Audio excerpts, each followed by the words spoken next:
Happy New Year, everybody. Greetings from chilly Paris, France, where I sort of find myself a little bit by accident here, but I'm happy to still be able to join you guys.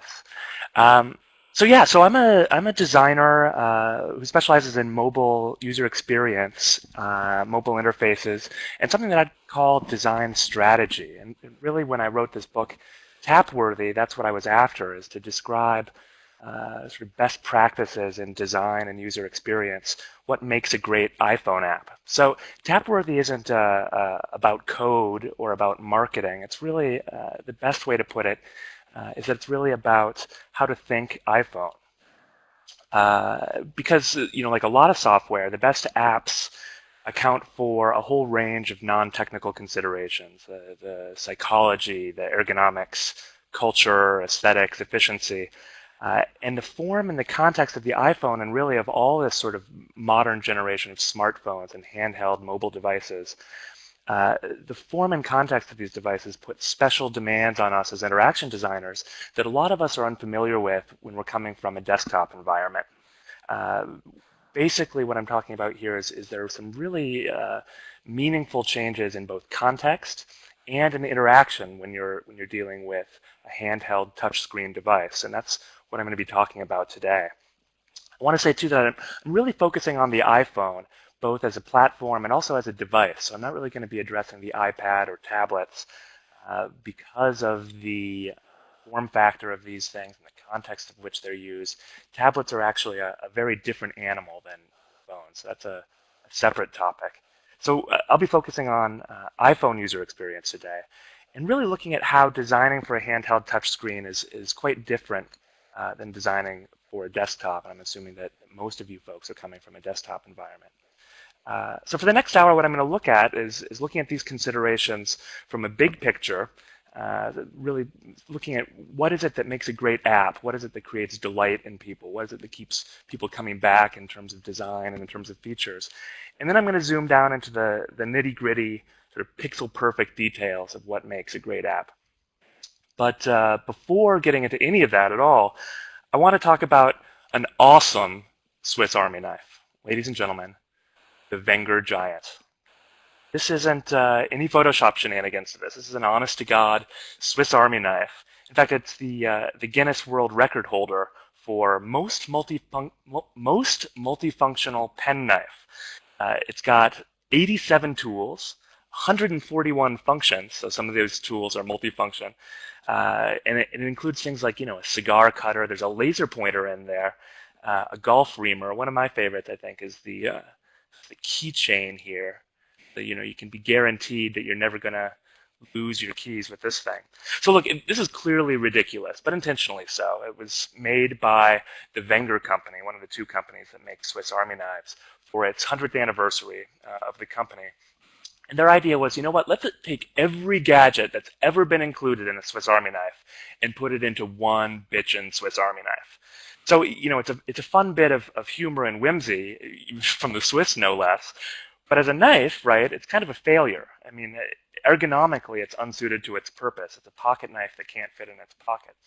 So the usability problems here are kind of obvious, and I'm not going to linger too long here, except to make a couple of broad points that I think are really important to think about in mobile devices. One is that this thing is not only just a heavy physical load, but it's also a heavy cognitive load. Over 87 tools, just finding the one that you want is a challenge. It's an exercise in frustration, right? So with a mobile interface, which this surely is, clarity should always trump density. Less is certainly more, especially when you're talking about an on-the-go mobile audience. So by contrast, this little guy seems pretty elegant, right? Still, both this and the Swiss Army knife, as I've said, are mobile devices. They're small, they're pocket-sized, they're meant to be worked with hands and fingers.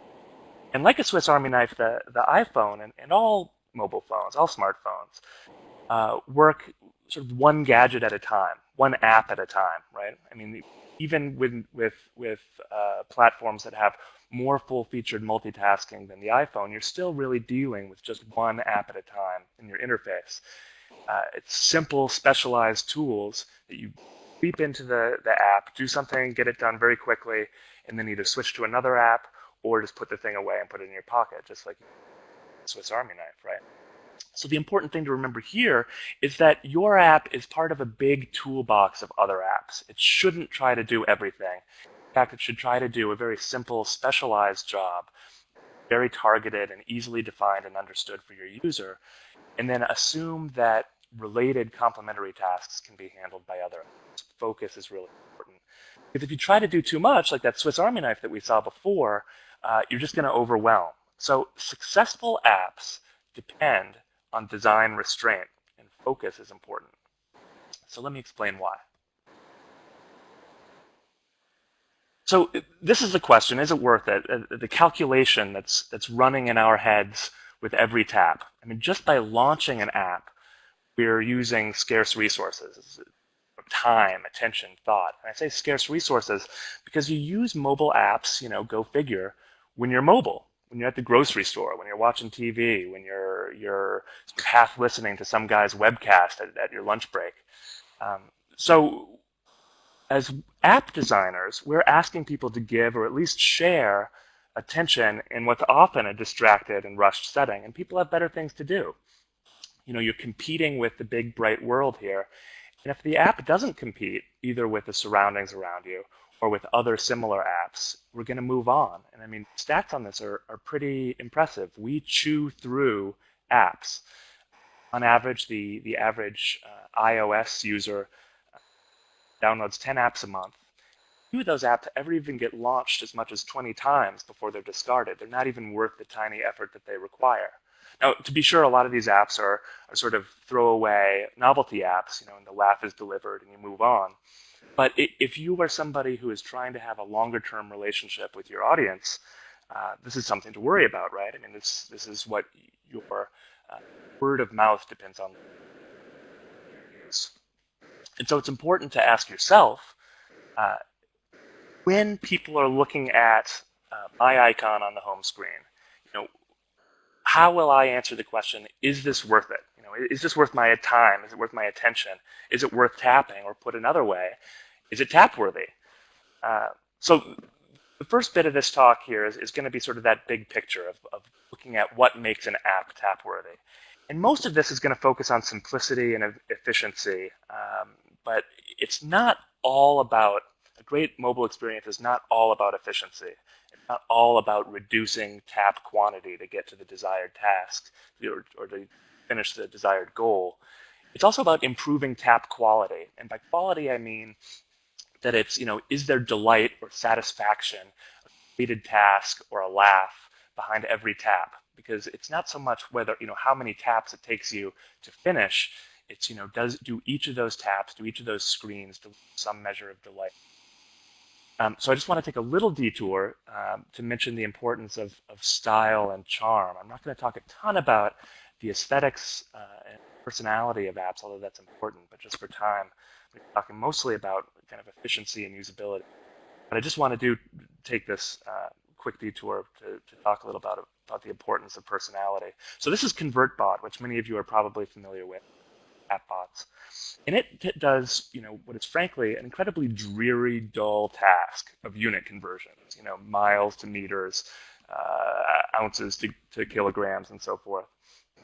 And in fact, it does this dreary task in this incredibly sort of toy-like style, where you turn this dial and you flip it, and it's sort of like, you can sort of play with it a little bit in a sense. There's a real pleasure to using this device and this interface.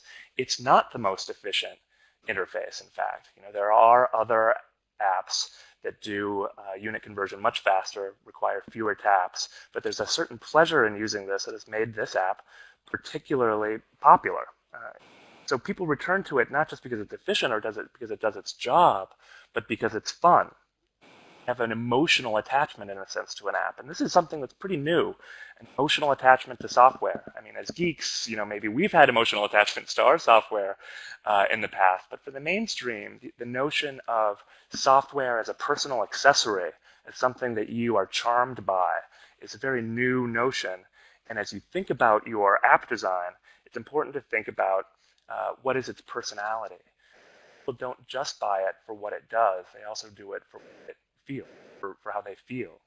Is there some delight? Is there some satisfaction in this? I mean, that Swiss Army knife that we saw before, it's ridiculous, right? But people do in fact buy it at the cost of $1,400 a shot, not because it's an effective knife, but because they're charmed by it or because they have some association, right, with the Swiss Army brand. So one way to sort of create this personal attachment in a very sort of cheap and easy way is through texture, is through, for example, creating a sense of luxury with sort of mahogany wood, with metal, with glass, with organics like cork. You sort of use these textures to conjure a look or an emotion. You get the connotation of that material with your app. And so it's one thing to think about, again, is sort of what's the personality of your app, and think about that before you get started with your designs. What is the emotion, in a sense, that I want to get across to my users. The other sort of bit that I wanted to mention on this notion of style, this is an app called Bebot, and it turns out that it's actually a really capable sound synthesizer. It's got all these elaborate effects, theremin effects, stuff that I, to be honest, don't completely understand. It's something that could satisfy a real sound enthusiast, a sound engineer. Whole range of tools for adjusting the sound and music that it can make. And so, as this very sort of serious sounding app, you'd think that maybe the interface would have something like, a mix board, a sound mix board, or a keyboard, like a synthesizer. Instead, what Bebot is they went with an interface of a robot crooner. You tap and drag your finger around the screen, and this little robot, this little cartoon robot, sings and warbles, and it is frankly adorable. It's something that children get a lot of sort of joy and pleasure out of. It feels like a kid's toy, and yet under the hood, it's an honest-to-God, unique to the iPhone, newfangled instrument. It's something that you can actually play as a musician and also get a lot of satisfaction as a sound engineer level. So it's important to keep things familiar and efficient. Is this as simple and straightforward as it might be? But likewise, it's important to say, am I going far enough? Does this have the personality to create an emotional attachment while still getting the job done? All right, so sort of my little shout out to this personality and emotion of these apps.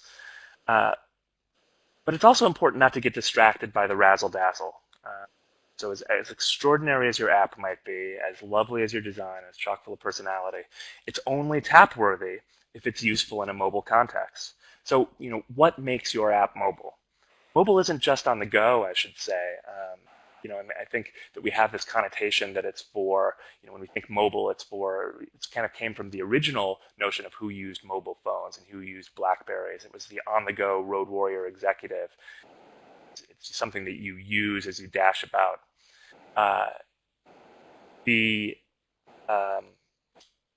But in fact, mobile is much broader than that. Mobile is when you're on the couch. Mobile is when you're in the kitchen. It's about the features and use cases for non-traditional computing environments, essentially. Now, so as you create your app, it's like, why would people want to use this when they're away from a non-traditional computing environment? I mean, that's a big question that you need to ask. And it's easy to lose sight of this mobile context. It's tempting to think of these little gizmos as regular full-fledged computers. It's true technically, but not in context. As capable as these things are, we only use them in places where it makes sense to use them, right? I mean, sort of a tautology, but it's true. Just because the device can do sophisticated computing doesn't mean I want to. Not everybody wants to decode the human genome on the subway or whatever. So the question that you have to ask is, does my app do something that people will want on the go? And by and large, it turns out that our brains are kind of in one of three modes when we're using an iPhone app. So these are the kind of the three mobile contexts that I've found to be useful to think about creating an app. And it's I'm microtasking, I'm local, and I'm bored. So let me just take these one at a time. So microtasking, by that I mean really what I'm saying is working, but it's really about sort of short sprints of work, really quick tasks. The iPhone is a device of convenience and context, and I think about microtasks as these short dashes of activity that are wedged between other activities. You and I are having a conversation, we make a lunch date, I pull out my phone and quickly put in this event into my calendar and then quickly put it away to return to the real world. It's sort of a very get in, get out mode when I'm in microtasking mode. The iPhone is great in this sense, and all smartphones is great for capturing lost time, sort of grocery store lines, subway commutes. And you see that in games too. Sort of the most popular games are those that are casual games that you play with in just a few minutes. So great iPhone apps are often the ones that make the most out of downtime, whether that's work or play or creative contemplation. The point here is to anticipate dashes and short sprints. And what that means is that you need to identify recurring tasks, optimize for those tasks, and then just polish. Sort of a very straightforward example is this is the Things to-do list app. And of course, like any to-do app, it's something that is optimized for adding to-dos and checking them off. And in this case, you add a to-do list by tapping this plus sign down here in the lower left. And every screen has this plus sign. No matter where you are, you're one tap away from adding the task. And you see this in the Mail app too. The new message button is on every screen of the app, so that no matter where you are, no matter how deeply you might drill down, you're always you have immediate access to this primary feature. So just the point here is, again, identify primary tasks and then just optimize the hell out of them. So the constant presence of these controls is important. But so is a call to action.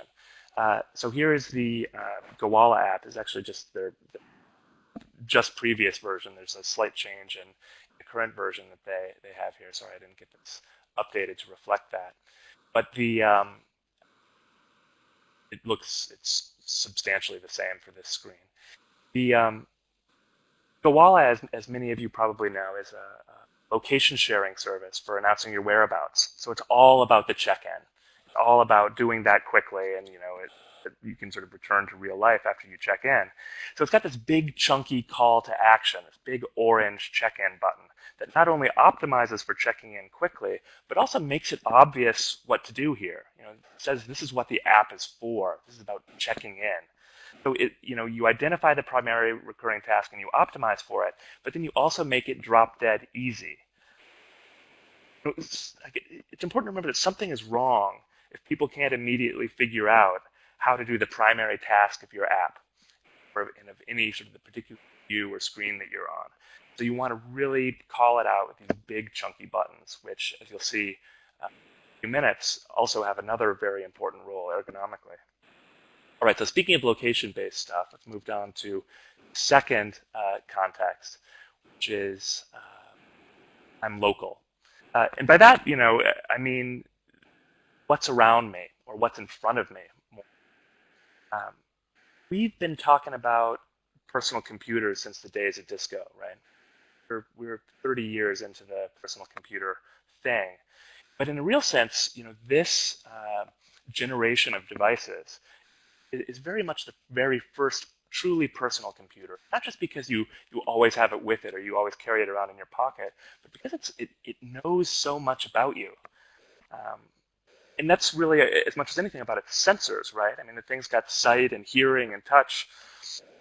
If it had, smell and taste, it would have all 5 senses, although I guess that would just be sort of creepy. But so Tapworthy apps put sensors to good use to give personal context, often location context, to tasks and information. So the most sort of familiar thing with this is sort of the map app. This is on the left an app called a Bike Now, and on the right, Trees Near You, which use location information to connect with especially niche audiences. Bike Now on the left is an app that helps you find where there are available bikes in a bike sharing system in Dublin, I believe. And not only where you can pick up a bike, but crucially sort of where there's available parking spaces. On the right, Trees Near You is actually, it visualizes a census of all of the trees in New York City, how large they are, what type of tree they are, how they contribute to the environment. And both of these apps, right, are kind of obscure. Like they're the kind of thing that you don't care about at all unless you're a biker in Dublin, a tree enthusiast in New York City. But if you are, then you're going to sort of care passionately about these things. What are the things around me that I care deeply about? We're in an era of real proliferation of geotagging, and as more and more physical objects get geotagged, or places accumulate information. We're increasingly surrounded by information ghosts, and one function of great apps is to sort of use them as goggles to sort of filter out all those information ghosts to see just the ones that we care about near us. And again, as these two examples show, you can feed personal passions with this kind of hyperlocal information.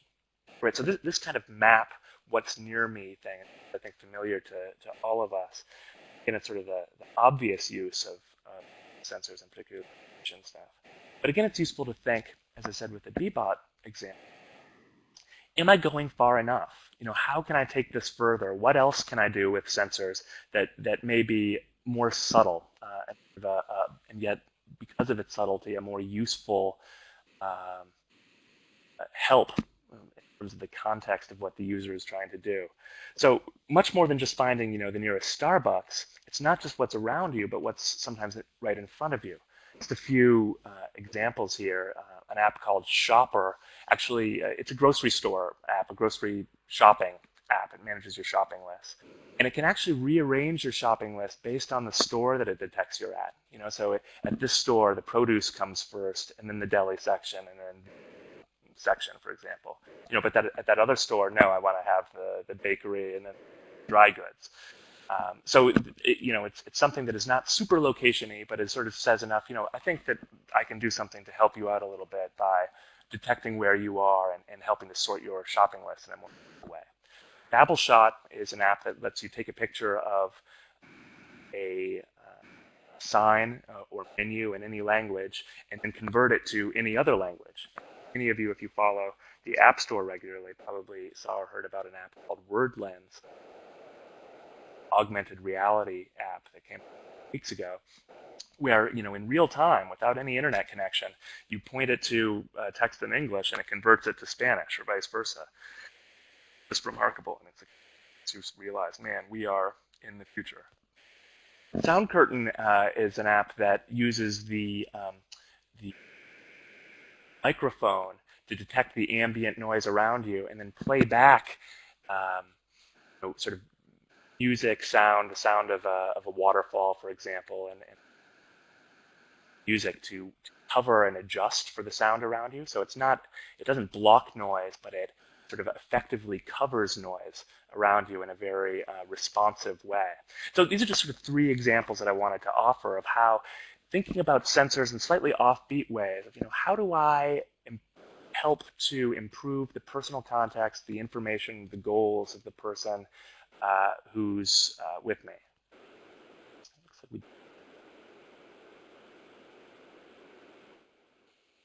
All right. Sorry, folks. Sort of looks like I jumped out of sync here. There we go. All right. So the third context is I'm bored, and I hope that's not what you're thinking right now. There's nothing more Tapworthy than helping somebody survive just a dull as paste moment, right? And this is something that is for all the talk about microtasking and sensor analysis, let's not kid ourselves. These devices don't always make us more productive. Games are obviously far and away the most popular type of app in the App Store. So what it says, of course, is that people are looking to their phones and to their mobile devices for entertainment.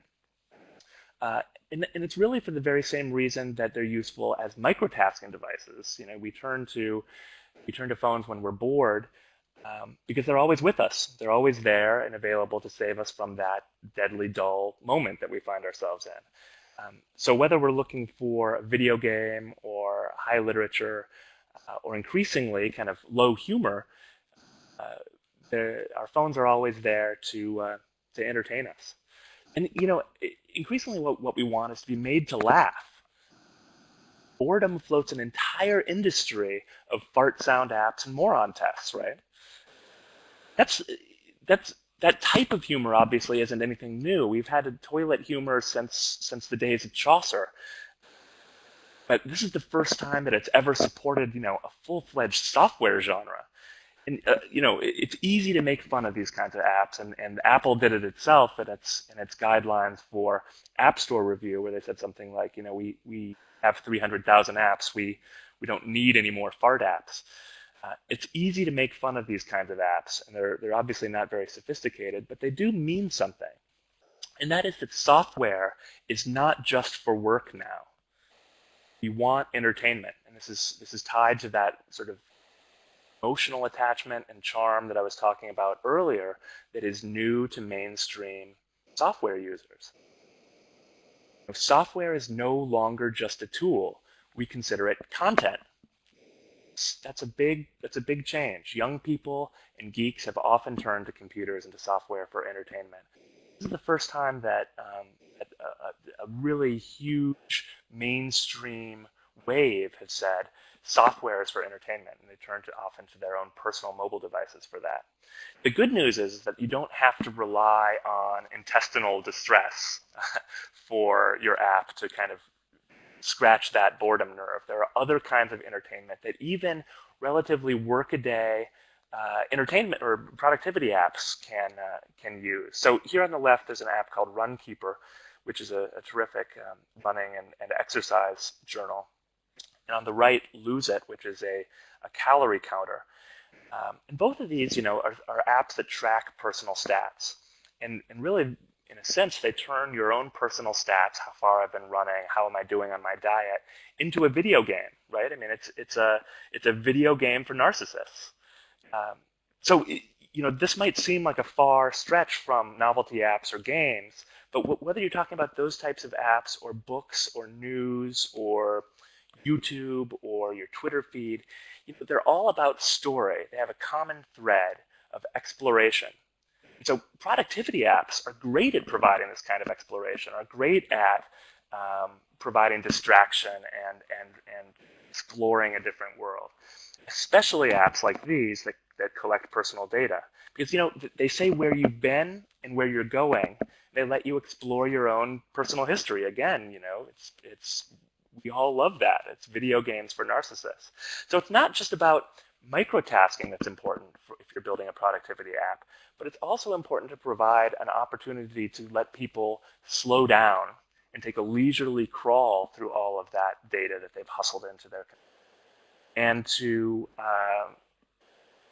optimize for quick sprints, yes, but to provide something to explore, because exploration is your boredom buster, no matter what kind of app you're making. So as you ponder these three mindsets, I'd like to ask you to think really big and to be really expansive in your planning. We're still only 2 or 3 years into this new generation of mobile devices that have changed the tech landscape so profoundly. And we're inventing something new every day. I mean, there is brand new magic minted every single day in the App Store and on the other platforms as well. And so I would encourage you to sort of think that same way. And as you plan your app, pour in all of the unicorns and all of the double rainbows all the way as you can into your wish list. And then, after you've filled it up with all these fantastic, magical ideas, just throw it all out. Spare a few unicorns, but I mean, mainly you want to kill all these unicorns until you have just one awesome unicorn left in your wish list. So figure out the minimum that you need to do, sort of meet the goal you've decided to meet, and then polish it. Do one thing and do it really, really well. So think just really big and then build really small. Find your primary use cases, as I said before, identify those recurring tasks, and then just optimize the hell out of it. Because you don't need to have tons of features to be best. This is an app called Umbrella, the simplest weather forecast, and its entire job is to answer the question, do I need an umbrella today? And you know what? For me, this is actually all I need from the weather. In fact, it's all that I want. Weather is, of course, much more complex than is it going to rain today. But for me, I really don't want to know anything more than am I going to get wet or not. My stepfather is somebody who follows the Weather Channel, I don't know, 18 hours a day. And he wants to know, he wants to know about the barometric pressure and the dew point, which are concepts that I barely even understand. Where that low pressure front is coming up the whatever. Uh, and so for him, this isn't the right app. But for me, and I will talk about how to sort of deal with much more complex systems in ways that feel simple at the moment. But the point here is that less is almost always more in mobile, or more specifically, just enough is always more. Just enough to fulfill the primary tasks. And some apps, like I say, they can't just have big umbrellas on them. Some apps do require more features. Facebook is a great example. When Facebook was launched, right when the App Store first launched, Joe Hewitt, who was the developer of the first 3 versions of the app, made the decision that, I'm going to make this be a really trimmed down sort of companion to the website. So, you'll be able to look at feeds and post your status, but not a lot more. And, it was a fair enough guess. We actually didn't have third-party apps, for the iPhone yet, and we didn't really know how they'd be used. And it turned out he was dead wrong. People hated the first version of the Facebook app. You couldn't comment on other people's posts. You couldn't look at their photos. It became a very sort of unsocial view into Facebook. And so it turned out that people actually wanted and expected to be able to do nearly everything that you could do on the Facebook website. And now the app does a pretty incredible job of doing most of those things. Probably about 80% of the features that are on the website you can now do on the app. And there was a real sort of challenge of how to get all those features in there in a way that didn't overwhelm. Right? And if you're familiar with the Facebook app, I'm sorry I don't have a screenshot of it, Joe's solution was to create sub-apps, so that when you go to the home screen, you have something that looks very much like the iPhone's home screen, where you have, here's a news feed sort of sub-app, like a mini application within Facebook. There's a chat app, Friends app, there's a Messages app. So it's sort of realizing that, wow, Facebook is so vast, it's almost a platform in and of itself, that organizing it among little apps lets you get into each part of the app with sort of the same simplicity that you would ideally have in sort of the app. So it's a way of sort of managing complexity. It requires a few more taps, but it's ultimately more satisfying. And of course, this is one of the most popular app in the. All right, so let me just sort of pause to sum up these big picture points here. This is actually a great screenshot to take if you want to, because this is sort of what we've seen so far. Just focus on the mobile context. Why would somebody use this thing in a non-traditional computing environment? Optimize for microtasking, quick sprints and dashes between other activities. Let people get in and get out and accomplish those sort of primary recurring tasks. It's the main your app for.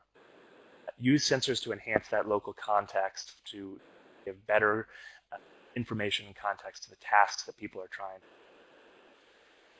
Create opportunities for exploration. Exploration, again, give people a story to follow, and that's going to be a boredom buster. And people will spend time with your app and continue. Complex is not the same as complicated. And I guess this is just what I wanted to sort of point that I wanted to make with Facebook. Is that Facebook obviously is a very complex app, but its use through the iPhone is relatively simple. So complexity is actually a good thing. It's a great thing. It's what gives our life richness and texture. And often we need to be able to use software to accomplish complex tasks. Our role as designers and developers is not to eliminate complexity, but to make it uncomplicated. I'll talk about that a bit more. It's important to remember that it's not about dumbing down your app, although it may be in some cases. In the case of the umbrella example, that's something that fits a real use case. It's about eliminating complication from complex tasks. And then finally, do one thing and do it well. And this last point is especially important. Tapworthy apps consist only of Tapworthy features, right?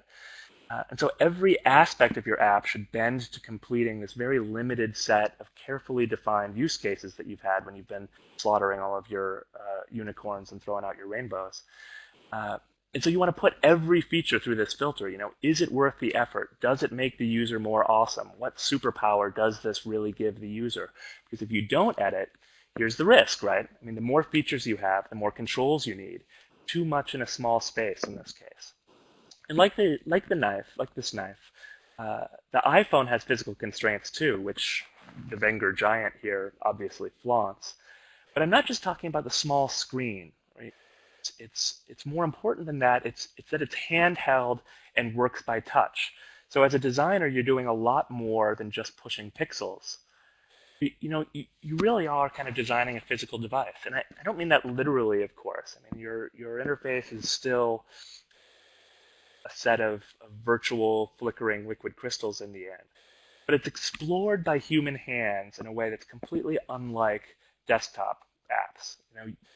Because you're designing how hands interact with the interface, because you're designing how hands interact with this physical device, your interface defines that physical interaction in a very real way, like you're designing a physical device. So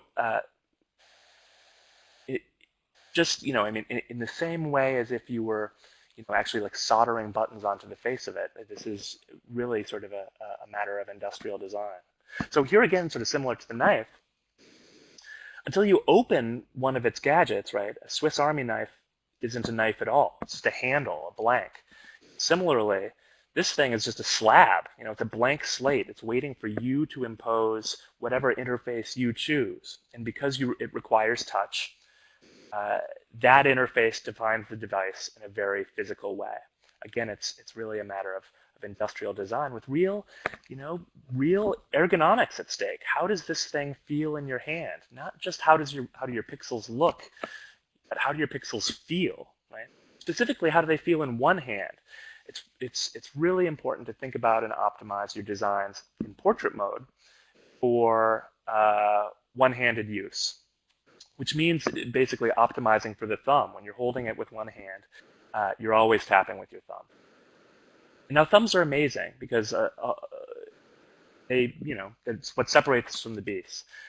But thumbs have limits, and this is it. This is what I call the thumb tapping hot zone. This is essentially the comfort zone for the thumb, for tapping on the screen with your thumb when it's held in your right hand. So if your thumb is over here, in the lower right, obviously, if you're holding it right-handed, that area sort of in the lower left is the area that is easiest to tap, where the thumb most naturally rests. Obviously, the screen is small enough that you can get anywhere you need with the thumb, but this is sort of the comfort zone. So, I can act right now, lots of people have their phones and rubbing it with their thumb, but I think you'll find that that's very much sort of where people are tapping. And I don't want to overstate this too much. I think that it's something that is important to keep in, but not all right-handed users use their right hand to their sort of primary phone hand, and likewise, not all lefties use their right hand. And of course, we're somewhat ambidextrous. We use our left hand when we're writing with our right hand. But the majority of right-handed users use their right hand to control it, which means the majority of users find that this is actually the most comfortable area to tap for right-handed use, or when on with one hand. This has some important implications, right? I mean, the primary controls should go at the bottom as a result of this, as they do on the iPhone. And the iOS builds this in for you. Standard toolbar and navigation tab bar go to the bottom of the screen. But that's also the opposite of the desktop, right? Where we're used to having these controls at the top of the screen. Most frequently used buttons on the iPhone, by contrast, should go to the bottom left. And over here, sort of which, as you see with Things app, like we said, that all important plus button for adding new items goes in the bottom left. And look up here at the top right is the edit button. This location is a great place to put lesser used buttons, and especially buttons that can change data. You want to make them available, but put them slightly out of harm's way.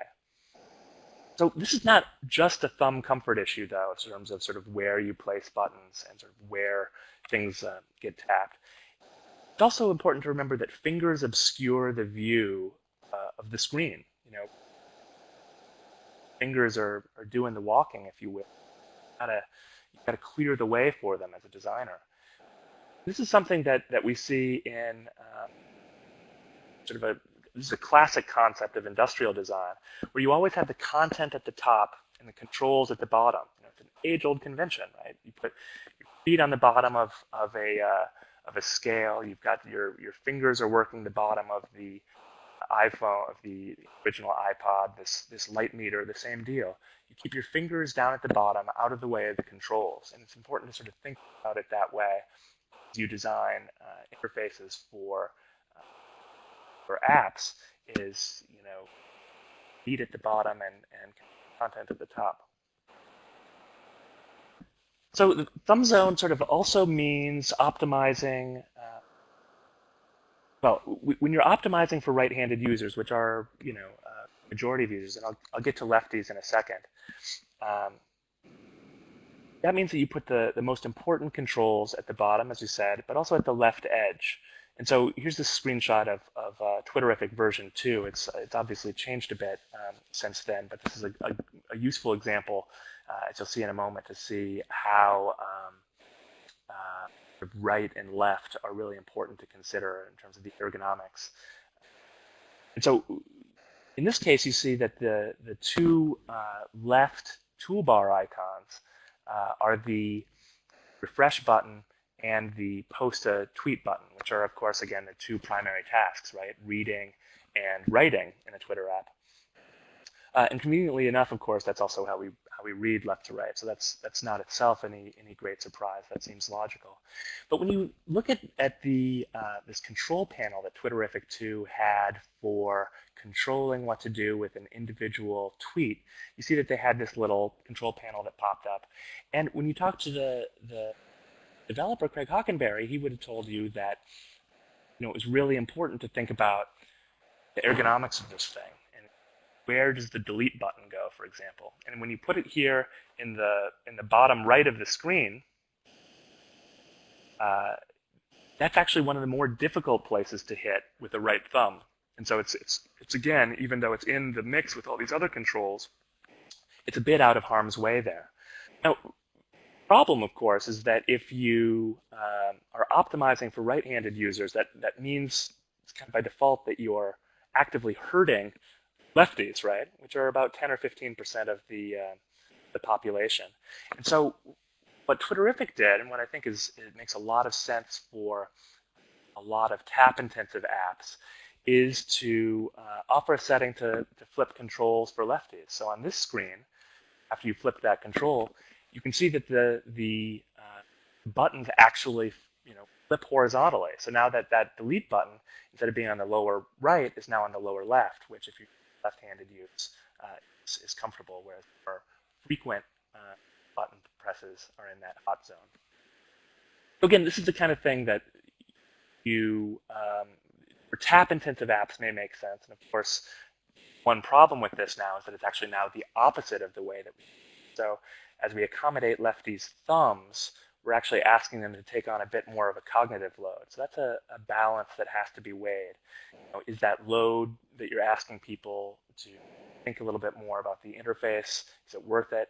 Is the extra development time worth it to sort of add this setting? And for tap-intensive apps, maybe.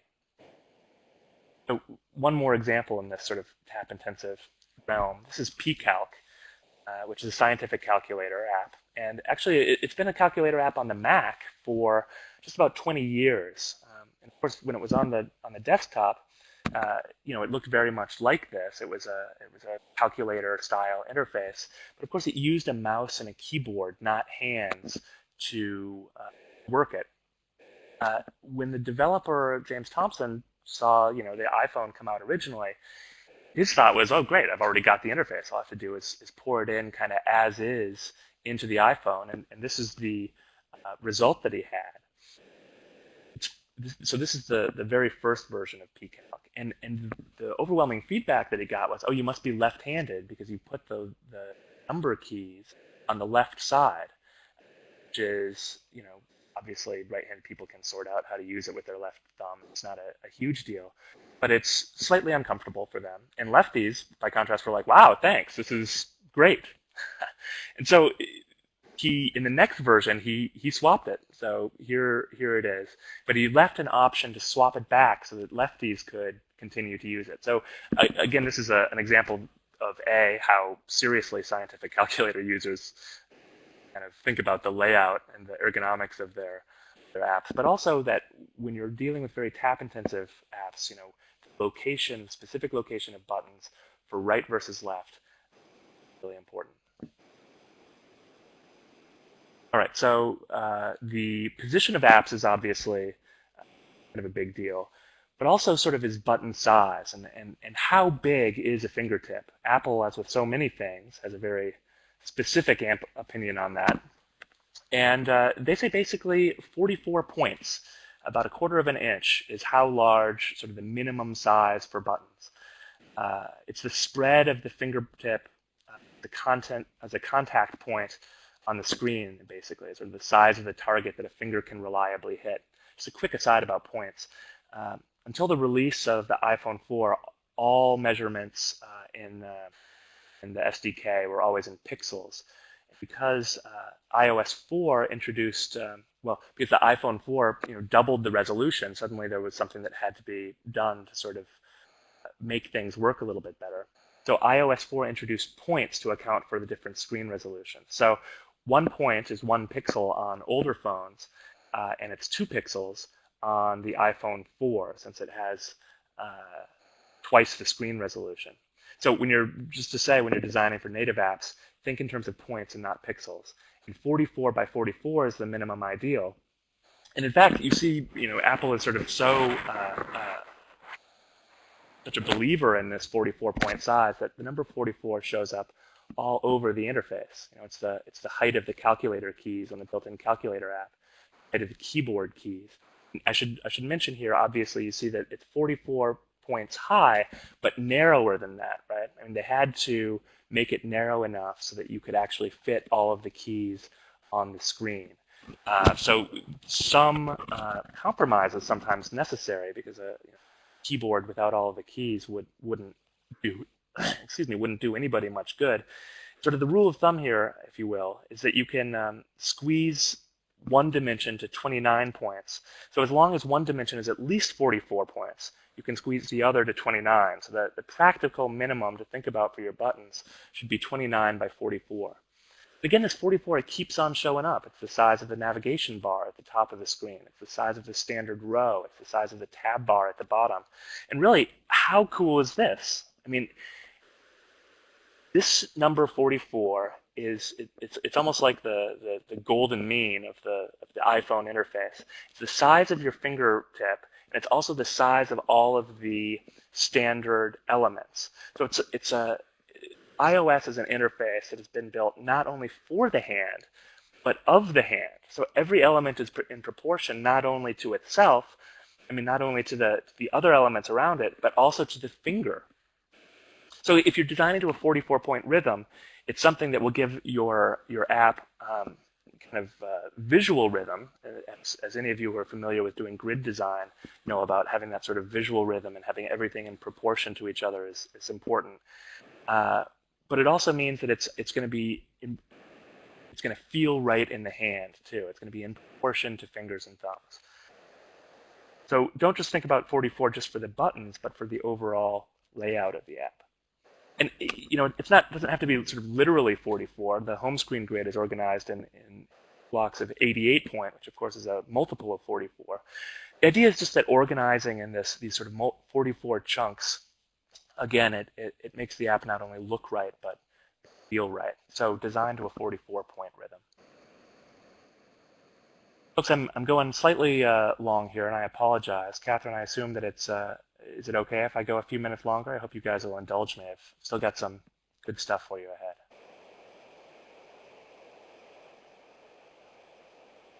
All right. Well, I'll keep on. So, a calculator watch. This is the Casio Gold Data Bank, and I'm not so proud that I can't admit that I had one of these bad boys during my spent youth. And one of the many reasons that I got rid of it is not only because the buttons are small and were hard to hit, but they're too close together, right? So you're aiming for a 5, and you get that 8 or that 2, and it's more Wheel of Fortune than calculator. You're not sure what you're going to get when you're tapping this thing. So my point here is that it's not just button size that matters, but spacing. The closer the buttons are to each other, the larger that they need to be. So here's a couple of apps that are examples of this. These are both phone apps. On the left is an app called Call Global for making count international calls. And on the right is Skype, which I'm sure you're... Now here, all the buttons are really close together, right, as they are on the built-in phone app. But by making the buttons really large and chunky, it's still easy to hit them without error. The exception, though, that you'll see is down here on the bottom of the Call Global app, where you have these narrow buttons in close proximity to the tab bar. And in user testing, you'll see this all the time, that there are a lot of tap errors near the tab bar. Again, this is an area where your thumb hovers a lot and also obscures the content, which is part of the reason, I think, for mistaps. But there's also it's just an area where you have a lot of collisions with the main navigation tab. Skype, meanwhile, has buttons jammed against the main navigation tab, but again, they're these big, chunky buttons that mean that there's not going to be nearly the same level of error. So my point here is that really not only do your buttons have to be sort of large enough, but that's especially true when you're down near the bottom navigation there, near the tab bar. Now, of course, in design, compromise is always necessary sometimes.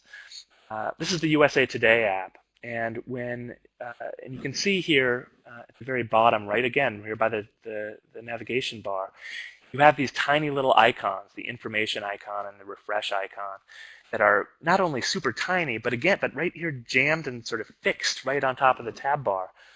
And when developing the app, the team considered all kinds of locations for these icons.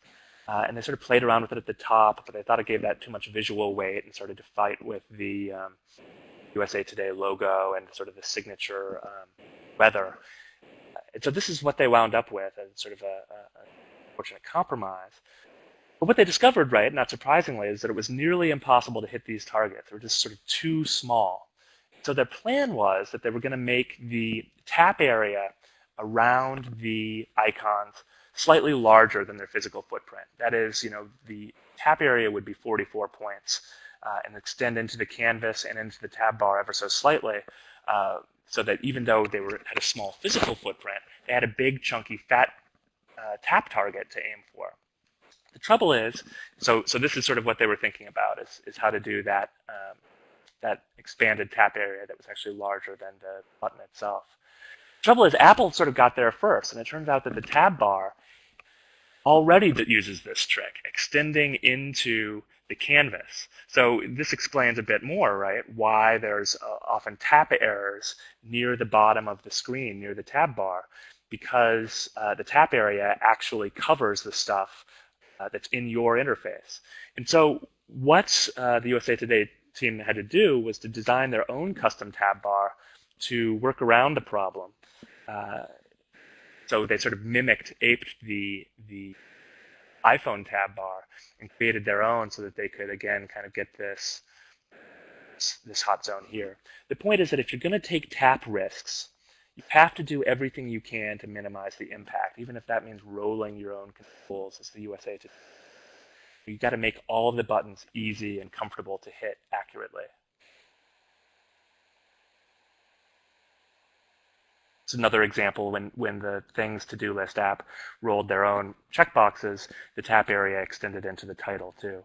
So, the point there is just that it might seem to be sort of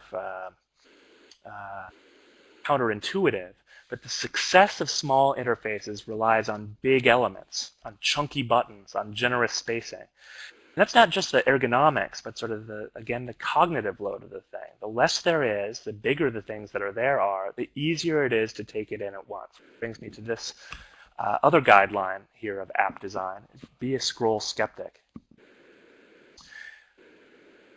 What I mean by that is that when you can fit everything into a single screen for a particular view, you should do it. Because it's that out of sight, out of mind thing that we're sort of familiar from the old days of web design is especially true in a distracted mobile mindset. It's a matter of brain and strain. You're asking me to fire up brain cells to think about what's missing. And scrolling requires extra thought as a result, as well as extra swipes. And your job as a designer is to reduce both. So one other thing, though, is that by creating kind of non-scrolling views, it reinforces the illusion of a physical device. A fixed screen gives a sense of solidity.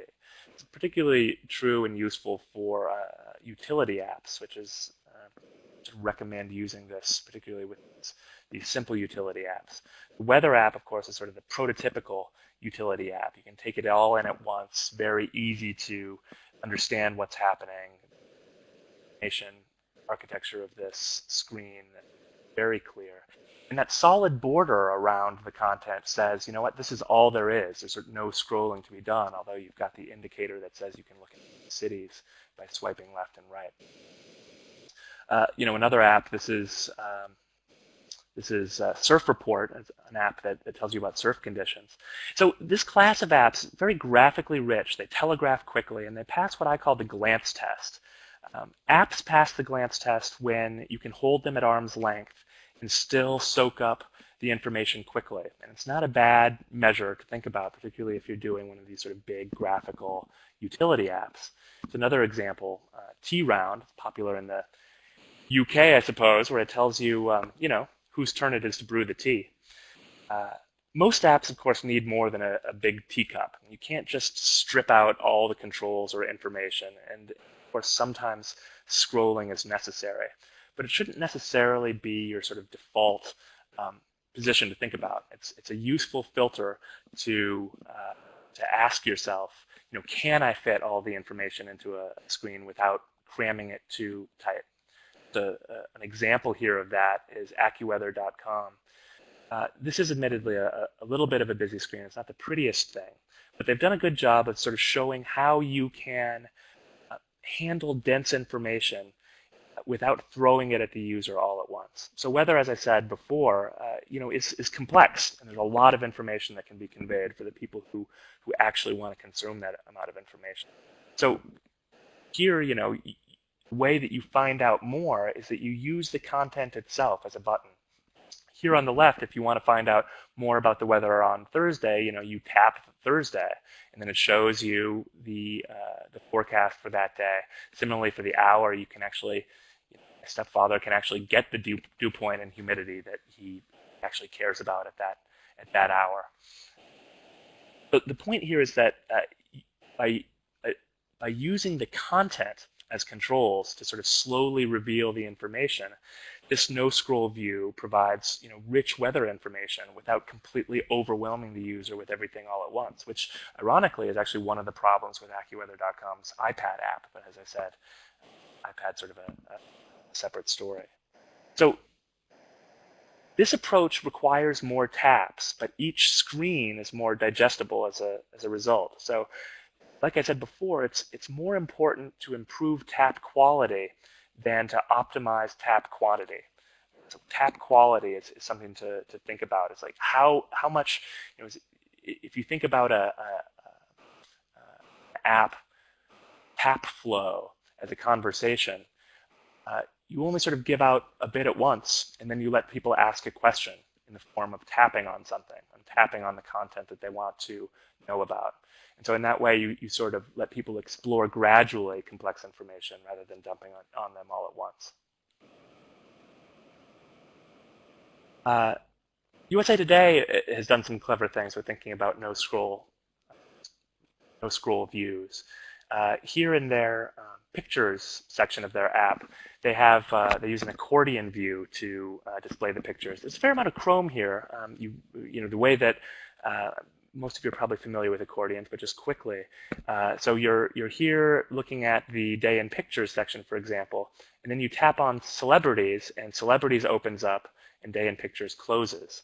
So there's a fair amount of Chrome here in the amount of space that's given over to these sections. That was by design. It was important to USA Today that they have sort of really call out the section names in a very strong way to show the breadth of content that they have. And for the amount of primary content that they want to show with these photos, it's okay. It's appropriate.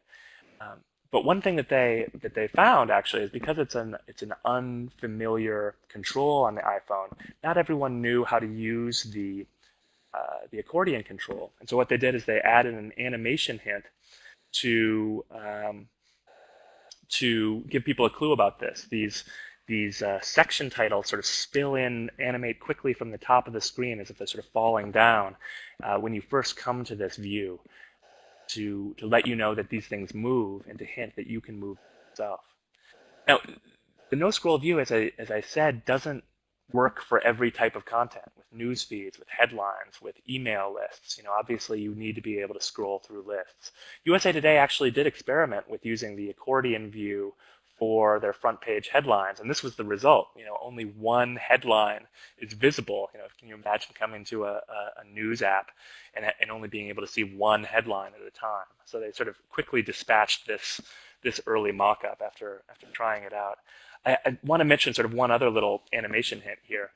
They wound up going to a standard sort of list view and instead navigated sections with this sort of little horizontal dial that you flip left and right. And they thought that it would be enough if you sort of have this life section clipped at the right-hand side to hint that there's more there. But they found that people actually didn't realize that they could scroll that item. So what they did, again, a similar animation hint, is that when you first visit the app, the sections slide in from the left, and keep on doing that until you demonstrate. So they slide in from the left once to say, this moves, you can move it yourself too. And every time you come to this screen, it does that again until you demonstrate that you mastered that behavior by moving it yourself. And then they store that state and don't show that animation anymore. So an elegant way to handle animation hints and then turn it off so that it doesn't become annoying once people sort of move ahead here since I'm rather late. I apologize for that. So again, I don't want to be dogmatic about this no scroll screen thing. It's something that I think can work very well for many apps, can help you to sort of think about how can I reduce the complexity of a view by making it sort of simple to take in a single view. It's a useful filter, in other words, for whether or not you actually need all of these features. It's scroll skepticism often leads to simpler layouts, lets you eliminate controls, encourages you to turn content into controls, and really sort of ask yourself what's the minimum you need to offer. Because a lot of times, we start out more complex than we need to. If you're building an iPhone app to fly an airplane, you might start with something like this, when in fact really all your users care about is this, right? The more controls you put on screen at one time, the greater cognitive load you demand. And it's often more important to think about, well, wait a second, what goal are they trying to accomplish? How can I get them to that goal as quickly as possible for any given view? How do I simplify the process? How do I bring simplicity to the complexity that is necessary to flying a plane in this example? One other sort of problem in terms of having this kind of complexity is an example of editing. This is actually a great app called Momento, which is for sort of a micro diary, a micro journal. It helps you record the moments of your day. I suppose it's a little bit like twittering to yourself in a way. So you write your little moment, and it sort of stays as a private diary entry. And like a like a tweet, you can attach a photo to it or your location. You can also, add tags and add people, contacts, and you can even rate your moment here at the top. The problem is that once you've sort of added all these controls, right, there's not really that much space left for your moment. It's squeezing out the actual content. And this is a common problem it was a common problem with a lot of Twitter apps until Tweety kind of solved this thing rather elegantly. Now the Twitter app, when you tap this character counter button in the bottom right, the keyboard slides away and shows the secondary tools that you can get at to attach to the post. So when you're in this open state, it's all about the content. It's all about the posting this update, posting this tweet. So it doesn't distract you from having sort of all of these secondary controls, which are really, not the main event. It makes them easy at hand, but puts them behind this secret panel, this sliding door. Now, the trouble with secret panels, right, is that you have to be able to figure out that they're there in the first place and then how to open it. In this case, the latch is hidden in plain sight, but even then they found that people weren't able to figure out how to trigger it. They didn't know that all those, hasty little controls were waiting under the keyboard. So in recent releases, they added an animation hint, like the USA Today thing, where every time you came to this screen, the keyboard would start in the down position, that's the view you see right now, and then slide up. The problem was that if you were tweeting a lot, this is actually irritating. It caused this sort of half a second stutter in the process.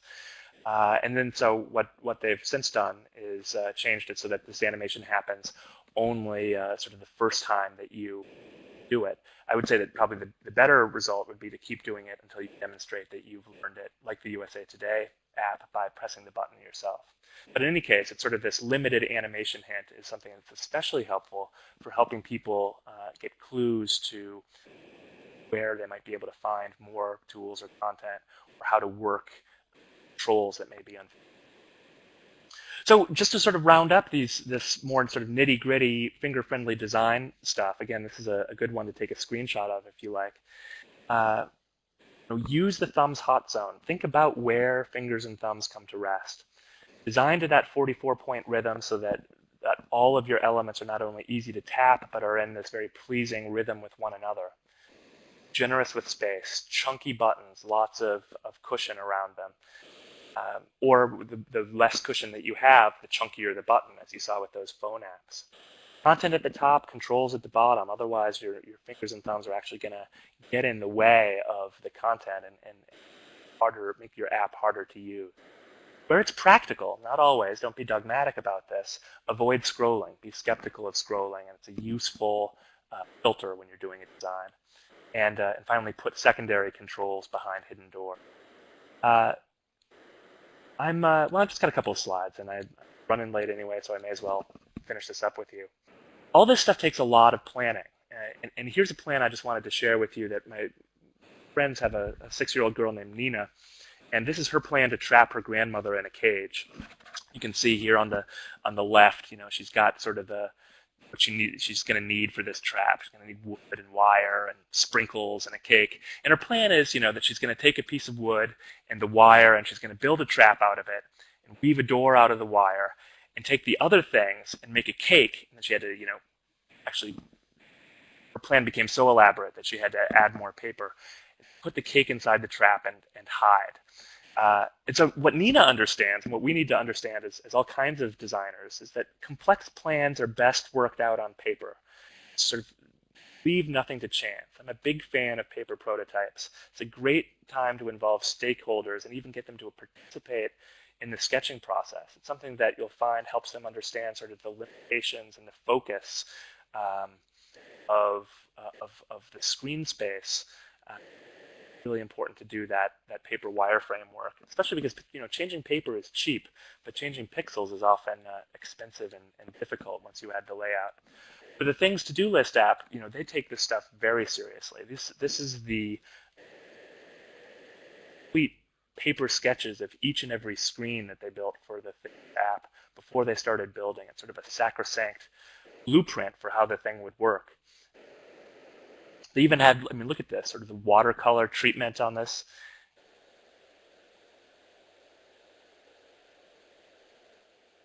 Whoop, that's not me. Okay, well, we're back.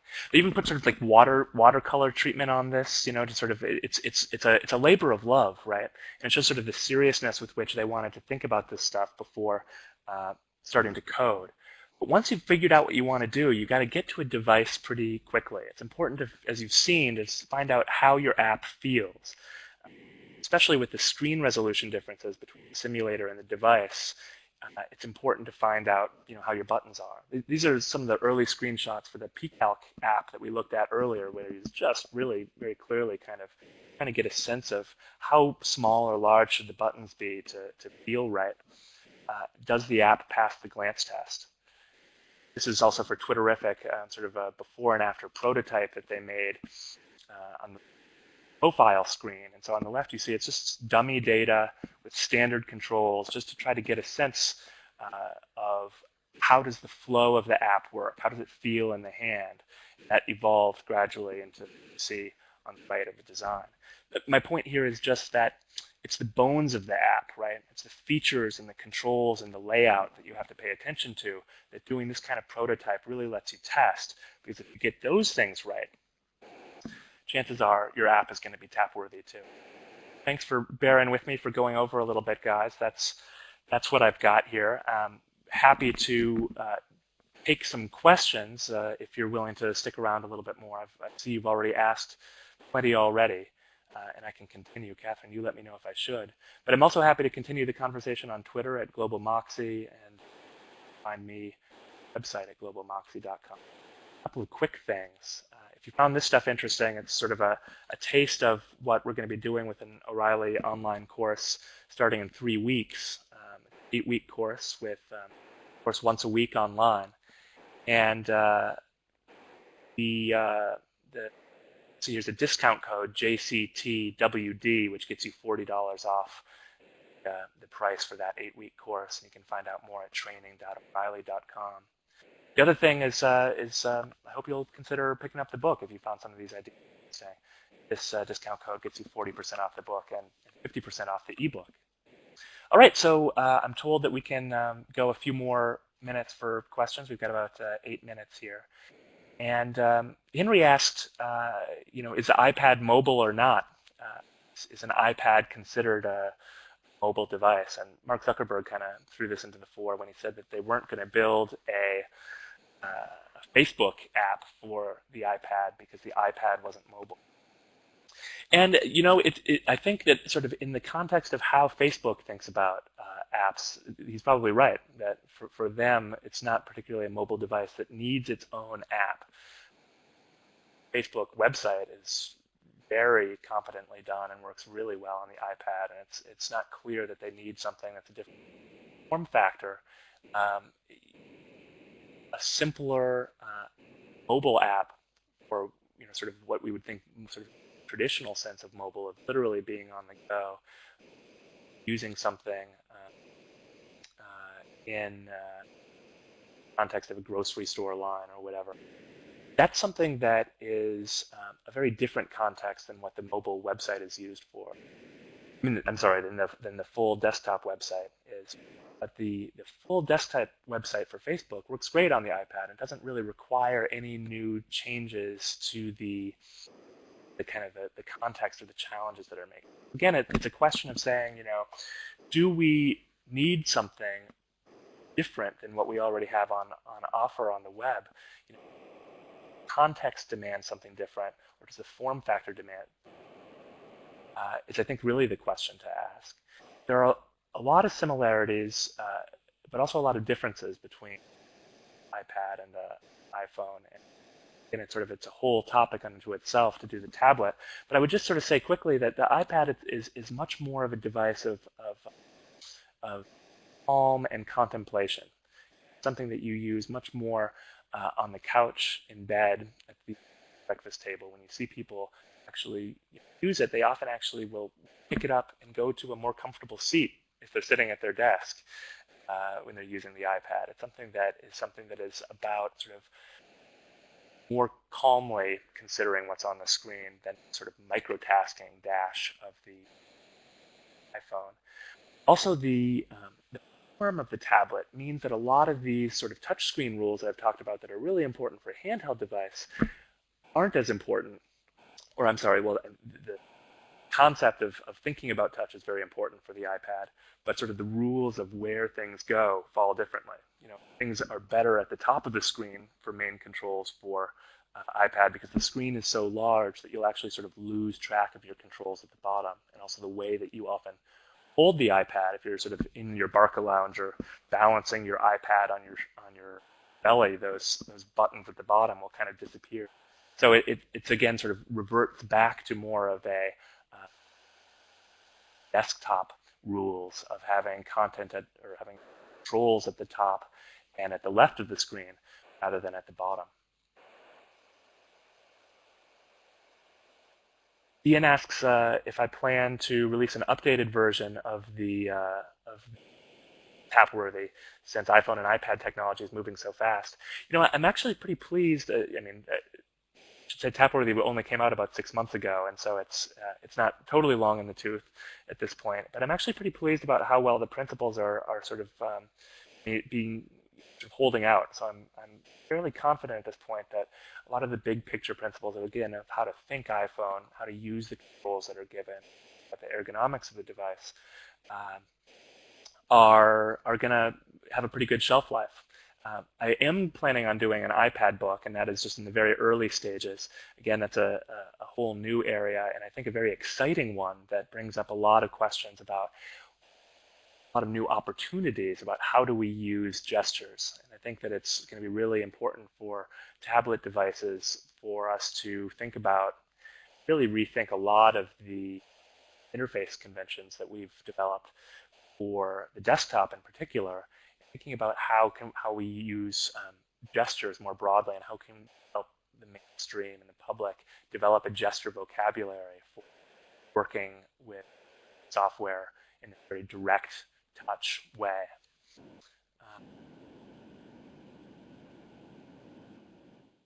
Just looking at another question here. Phil asked me what I think about Luke Wroblewski's adage to design for mobile first. And for those of you who aren't familiar with it, Luke, who I admire a ton and I think is great on a lot of this stuff for mobile web, suggests that actually if you start with designing for mobile, if you design a mobile website or you design an app before you design sort of a company's website, that it brings you greater focus. It makes you ask, and perhaps most important, it makes the clients ask, what's most important? Who are we to the customer, and what are we here to help them do and to get done? And that having that necessary focus that you have to have when you do a mobile app, taking that to a broader, and then bringing that focus that you develop to the larger screen, to the desktop, you actually start to get a more focused, less cluttered, more helpful website, desktop web. And I think that is very much actually something that we're starting to see. I think that we're starting to see a lot of mobile conventions and mobile approaches start to filter into desktop web. And I think that is a good thing. And you're also seeing a lot of tablet things starting to make their way into desktop. And there's been a very interesting exchange, I think, between all these platforms. It's how can we use what works there here in an appropriate way? I think it's a really exciting time.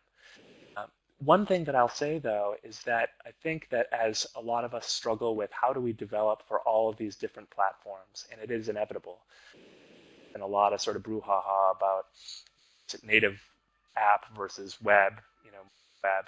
And I think that the truth is that we are going to have more and more devices and more places, and it's going to be inevitable that we're going to have to do some cross-platform development. And so, in a sense, one thing to say is it's not so much do mobile first, but think API first. If you're serving content to all these different platforms and devices, you've also got to be thinking about how can I have a simple sort of back end that will serve all of this stuff to these networked devices in ways that are appropriate to that specific platform. So I think one of the big challenges that we have to think about not only is as we design apps and we think about the features, it's not just how they look, but it's really what they do. Who are we to the customer? What do I want to help them get done? And that is hopefully a question. I think this is what Luke gets at with mobile first. That's a question that should be fairly true regardless of platform, although it will vary according to the context, as I talked about at the beginning of the talk. So it's really important, I think, to think about less about apps and more about services. What are the back-end services that you want to provide? How can we construct those in really smart ways to feed these gorgeously designed but probably thin clients on the front? And folks, I believe that's all that we have time for. I hope that was helpful, and thanks. I hope that I'll see some of you at the online course that starts in a few weeks. Hey Josh, Catherine here. Catherine, are we all set? Yes, we are. There's probably a time lag before you hear me. So I just want to say thank you so much. What a great webcast. And I can tell that because half an hour over, there were still like 160 people in the room. So pretty amazing. And I want to thank everyone who... Well, folks, thanks for sticking with me. I guess I got a little ambitious. No, it was great.